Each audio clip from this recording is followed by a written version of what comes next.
Quem tem algum tipo de deficiência sabe da importância da acessibilidade e de ferramentas de inclusão, mas sabem também o quanto isso é difícil em nosso país. Muitas dessas pessoas não ficam esperando não, ainda bem, né? Elas vão à luta para conseguir os seus direitos. Exemplo que a gente vai conhecer agora, falando ao vivo com Leandro Trindade lá de Sinop, né, Leandro? É um belo exemplo, Zimar, a história de um jovem advogado aqui de Sinop que perdeu a visão ainda criança, mas não ligou para as dificuldades e com o auxílio da tecnologia realizou o sonho de se formar em Direito e passou na OAB ainda na faculdade, olha só. As fotos revelam uma criança risonha e brincalhona. São lembranças de uma época onde brincar era a única preocupação deste menino de 7 anos de idade. Mas que, de repente, Marcelo perdeu a visão após fazer uma cirurgia por problemas de saúde. Da noite para o dia, ele ficou completamente cego. Eu digo que seria mais difícil se fosse ter acontecido recentemente, depois de adulto, porque aí você já tem toda a sua vida planejada, dirigir, trabalhar, e você tem que começar tudo de novo. Então seria muito mais complicado. Mas foram anos para conquistar espaço na sociedade. Rosane, mãe de Marcelo, se emociona ao lembrar das dificuldades que teve no começo. Por Sinop não ter, quando ele perdeu a visão, Sinop não tinha atendimento para deficiente visual.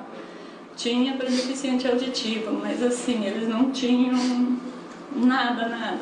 Eu consegui alguns endereços, passei para eles, para a Secretaria de Educação Especial, e teve uma ajuda de uma pessoa que eu também conheci pelo fato dele não estar enxergando, que ensinou o braille para ele. E é nessa sala que Marcelo supera todas as limitações. Ele se tornou advogado no início do ano e, inclusive, foi um dos primeiros da sua turma a passar na prova da OAB. Às vezes reclamamos do nosso dia a dia, das dificuldades. Eu mesma, como advogada, eu tenho dificuldade já no sistema eletrônico.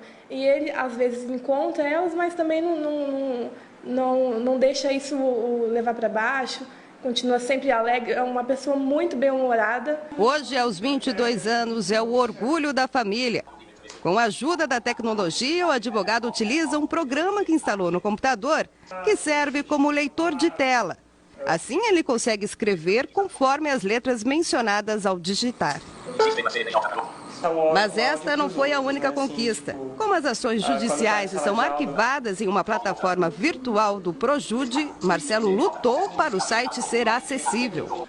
Eram inacessíveis, ou porque era em um formato que o NVDA não conseguia ler, ou porque não era acessível com o teclado, tinha que ser comando por mouse.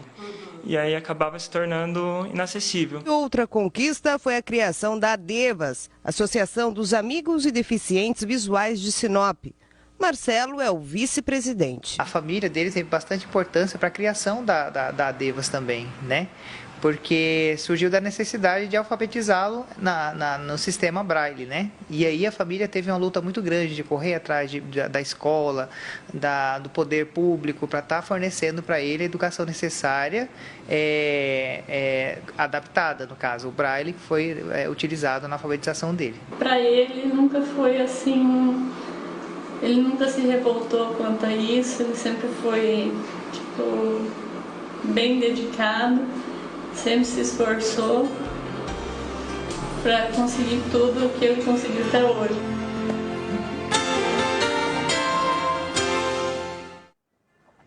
Linda essa história de superação do Marcelo.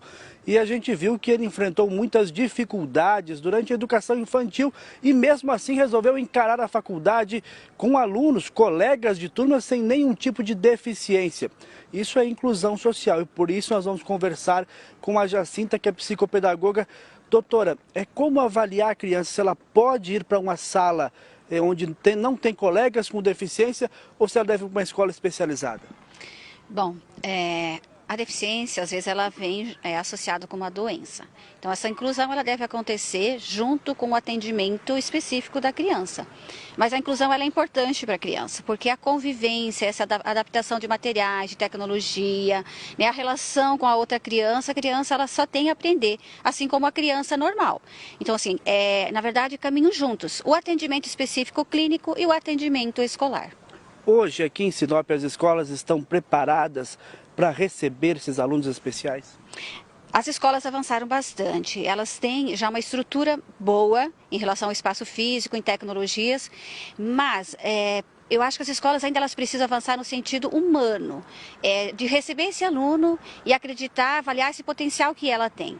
Todo aluno especial, todo aluno deficiente, ele tem as suas habilidades e é preciso explorar mais essas habilidades e acreditar nesse desenvolvimento, porque eles são capazes de desenvolver, só que eles precisam da adaptação específica. Quando tem um filho com algum tipo de deficiência, uma potencialidade especial, os pais às vezes querem proteger, é hora de soltar e deixar desenvolver, né?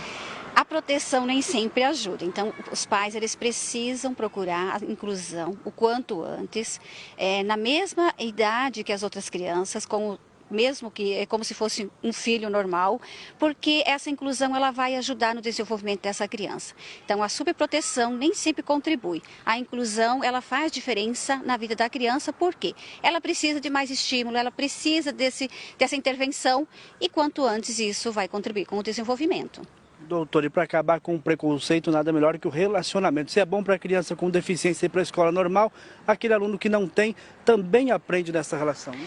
O aluno ele aceita bem a criança, né? O aluno normal aceita o aluno deficiente, ele ajuda e isso contribui porque eles se conhecem, eles veem a dificuldade do outro, eles ajudam e passam a desenvolver uma socialização muito interessante, boa, contribui com o normal e contribui com o deficiente. Doutora, muito obrigado pela sua participação, pelas informações e todos saem ganhando com a inclusão social.